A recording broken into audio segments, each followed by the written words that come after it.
भारत में करीब 3 करोड़ अग्रवाल बंधु बसते हैं। उन सभी का स्वागत है इस नए वीडियो में अग्रवाल्स एवरीवेयर। ये वीडियो आपको हर हफ्ते मिला करेगा यूट्यूब पर, और हम कुछ ना कुछ आपको नई जानकारी देते रहेंगे।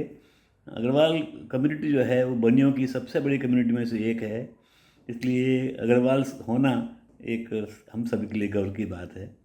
और इंडिया में तो सब प्रांतों में अग्रवाल बसते ही हैं। वर्ल्ड में शायद ही कोई ऐसा कंट्री होगा जहाँ अग्रवाल ये होंगे, इसलिए टाइटल दिया है अग्रवाल्स एवरीवेयर। आइए शुरुआत करते हैं। सबसे पहले जानते हैं अपने अनिल अग्रवाल जी, वेदांता ग्रुप वाले, उनके बारे में जानते हैं। चलिए देखते हैं।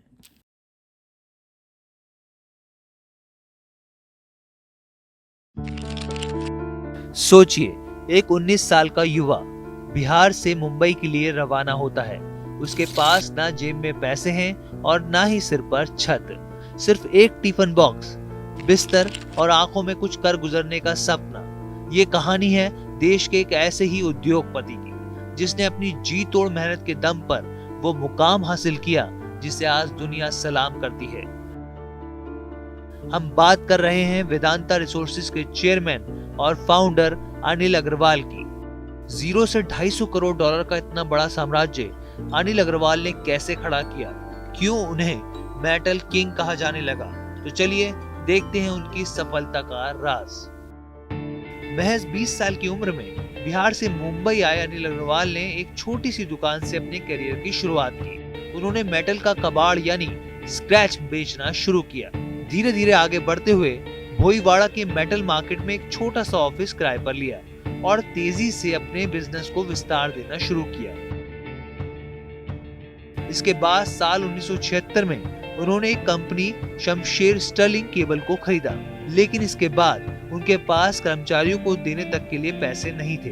कंपनी को चलाने के लिए अनिल अग्रवाल ने कुल 9 अलग अलग बिजनेस शुरू किए, मगर ये सभी असफल रहे।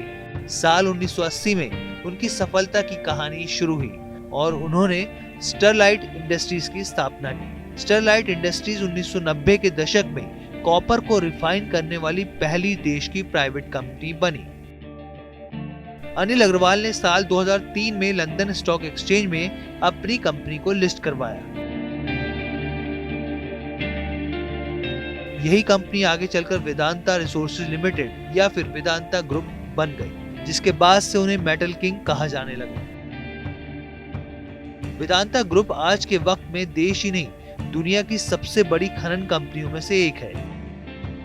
ये आयरन ओर, एल्यूमिनियम के साथ साथ कच्चे तेल के उत्पादन में भी काम करती है। वहीं ये कंपनी भारत के अलावा अफ्रीका, आयरलैंड और ऑस्ट्रेलिया समेत कई देशों में कारोबार कर रही है। इस कंपनी में 65,000 से ज्यादा वर्कर्स काम करते हैं। अगर अनिल अग्रवाल की संपत्ति की बात की जाए तो फोर्ब्स के मुताबिक उनकी कुल नेटवर्थ $250 करोड़ से ज्यादा है। वहीं मौजूदा वक्त में मिस्टर अग्रवाल लंदन में रहते हैं। उनके पास भारत की भी नागरिकता है और वो देश के 63वें सबसे रईस व्यक्ति हैं। वहीं दूसरी ओर अनिल अग्रवाल से जुड़े कुछ दिलचस्प किस्से भी हैं, जिसमें से सबसे ज्यादा पॉपुलर जो है वो दही चीनी है। सोशल मीडिया पर खुद अनिल अग्रवाल ने इस पर जानकारी दी। उन्होंने अपनी सफलता का राज दही चीनी को बताया। उन्होंने अपने एक ट्वीट पोस्ट में लिखा, किसी भी बड़े इवेंट से पहले मैं थोड़ी सी दही और चीनी जरूर खाता हूँ। बचपन में मेरी माँ जी मुझे खिलाया करती थी। उन्होंने अपने ट्वीट में आगे लिखा, बड़ी डील या इवेंट या फिर भाषण से पहले दही चीनी खाना सिर्फ एक परंपरा ही नहीं, बल्कि मेरे लिए माँ का आशीर्वाद भी है। वैसे तो लोग इसे स्वीट योगर्ट या मीठा दही भी कहते हैं, मगर मेरे लिए तो आज भी ये घर की सबसे खूबसूरत याद है।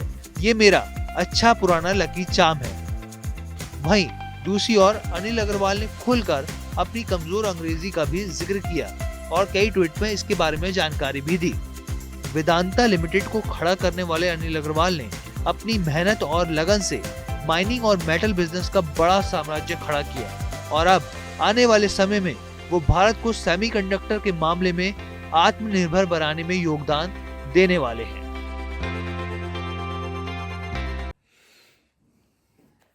अब बात करते हैं अग्रवाल कम्युनिटी के बारे में।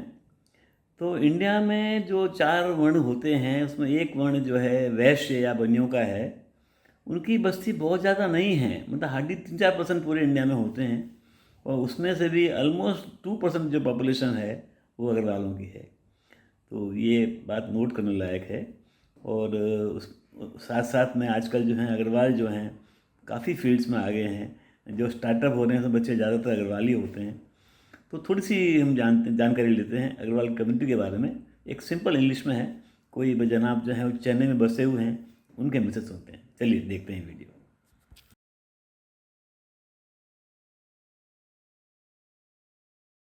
Agarsen is the king of all the Agarwals in India. And in our community, he basically belongs from Haryana, Agra, one village.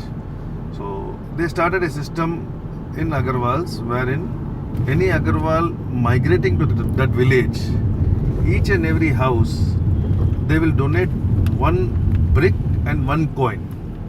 Okay. This is just to make house from the brick what you get. So there are about 200 villages, you get 200 bricks. So with the 200 bricks you make your own house. One. They give 1 rupee each. So you get 200 rupees. So you can start trade. So your business starts immediately. So you do not beg. That's how this Agarwal community is grown from that place to all over globe today. Wow. So 90% of Agarwal community, if you see, are businessmen and industrialists. Very less people you will find doing service and other thing. Maybe recently the children have taken the IT and other professions, so they have become non-businessmen. So 99% people are businessmen in Agarwal community. And Agarwal community is the largest and biggest industrialist Yes. in India Yes. and around the world. Yeah. If it's in Indian. In Indian. Yes, that's right. Thank you so much. And what do you do, sir? I am into iron and steel trade. Mm-hmm. Last about 30 years, sorry, not 35 years, 30 years. That's right. And I do run charitable school in Chennai. Yeah. I have a pilgrimage center made in Rameshwaram. Yeah. Any of people going to Rameshwaram, they have a place to stay. Wow.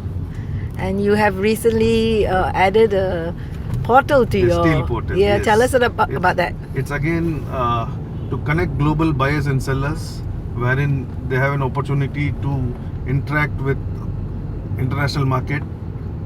There could be a buyer of 10 rupees, there could be a buyer of 10 crores.